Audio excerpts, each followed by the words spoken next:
I think this is an area here that we want to cover because people want to understand what's the process I go through, or what's the process the franchisor goes through to determine who becomes a franchisee.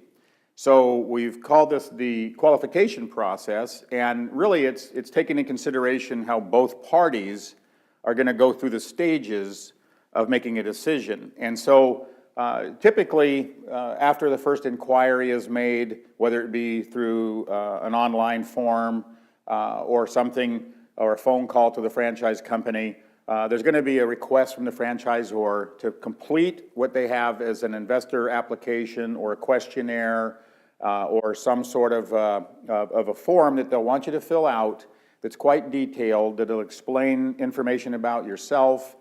It'll talk about your financial situation. It'll talk about your background, ask questions that'll help the franchisor get a better handle on who you are, what you're trying to do, and what you have in terms of resource to be able to do it. After the application's been submitted, then in some cases the franchisor may offer to send some additional information in the form of a marketing package that has more details about the franchise. It could be a video that you watch, it could be a DVD, it could be any other method in which they explain to you who we are, what we do, why our concept is a good concept, why it's a great opportunity for you, and they get that information into your hands. The next step would be after you've received that and reviewed that, they've had a chance to review, they meaning the franchisor has a chance to review your application. They're going to determine whether or not the basic information you provided meets the criteria that they have for their franchise. A lot of it has to do with the investment range, the amount of capital that you have available, the net worth that you have. Again, the two phrases that come up from a franchisor in their request for information is how much liquid capital do you have and how much net worth do you have. So liquid capital, to simplify that, just simply means how much money do you have available to write a check for, meaning liquid. Could you take a CD and convert that into cash? Do you have some money in a savings account? Do you have other methods that you could convert easily and quickly into cash where you could write a check? That's what they consider liquid capital.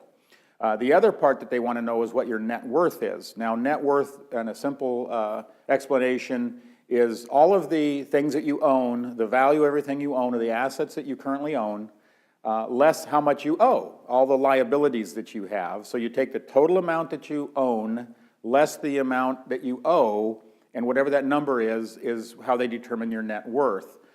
So they may have a minimum requirement for liquid capital, and they may have a minimum requirement for the amount of net worth that they want individuals to have to make sure that you have the financial stability to be able to make the investment and have the ability to borrow more money in the future, or to be able to secure a lease if you need to secure a lease.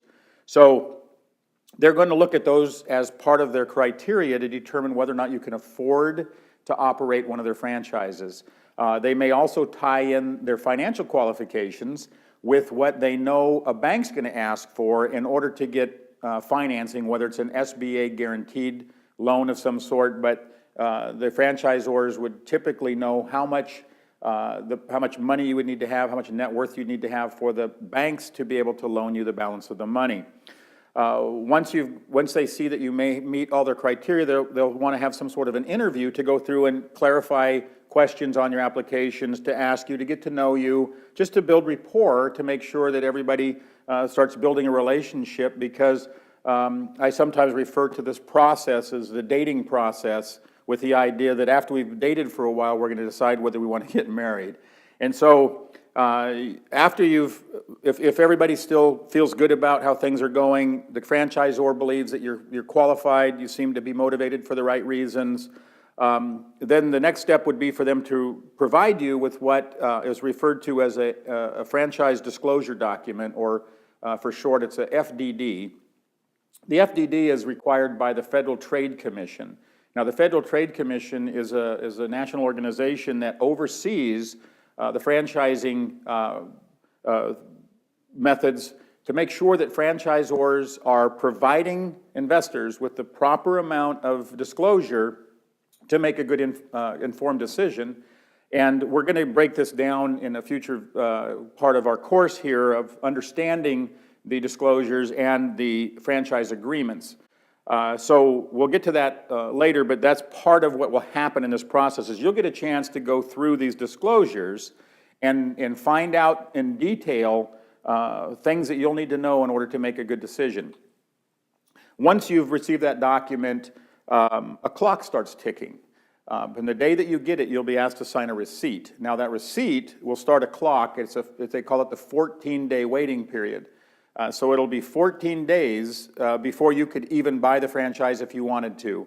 And that's, again, to make sure that you're taking the time, and it's not an emotional decision, it's a decision you're making after spending enough time to really analyze and make a thorough evaluation to decide whether you want to get involved. Now, you'll probably still want to know who you're going to get involved with.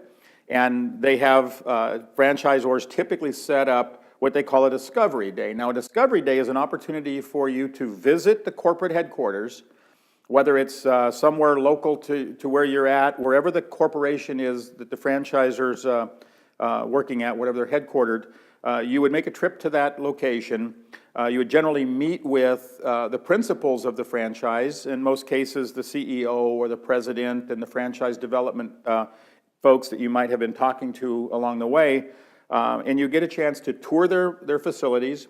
You get a chance to usually get a background on the company and who's running it and what their vision is, and then get a chance to go to some operating locations somewhere, talk to franchisees, get to test the products, taste the products, see how the services are provided. So you get a chance to really see what it's like inside of the world of the franchisor and what it might be like as a franchisee. The next step here would be after everybody's gone through this process, if both the franchisor believes after meeting you, spending time with you, interviewing you, they decide that they think you would be a good fit for their organization, and you believe after meeting them that you would be a good fit for their organization, then you would move to the next step, which would be to create the documents or the legal agreements, or the franchise licensing agreements that you would eventually enter into.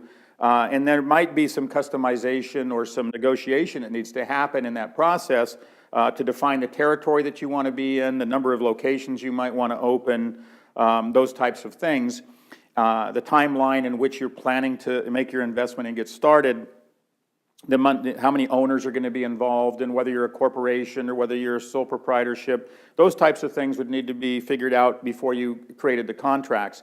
The next thing you would do is you would go have those contracts reviewed, get legal review.